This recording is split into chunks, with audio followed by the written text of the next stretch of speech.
बिस्मिल्लाहिर्रहमानिर्रहीम। जिस वक्त सैयद गुलाम दस्तगीर शाह साहब सेक्रेटरी टू हमजा शहबाज शरीफ साहब हमारे साथ मौजूद हैं। हमजा शहबाज शरीफ साहब जो हैं वो 197 वोट लेके वज़ीर आला पंजाब मुंतखब हो चुके हैं, जिसके ऊपर हम इनको मुबारकबाद पेश करते हैं। जी शाह जी, अब आप पैगाम दे, आज जो है गवर्नर साहब को बरतरफ कर दिया गया था और उसके बावजूद वो काबज़ है, तो इसके ऊपर आपकी अब क्या राय है, क्या आगे लाया माला है?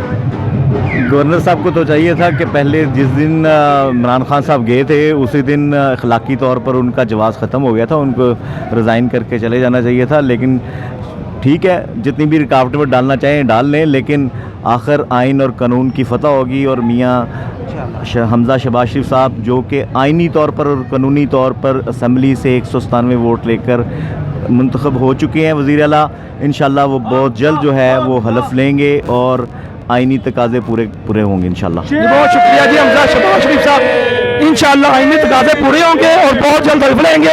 और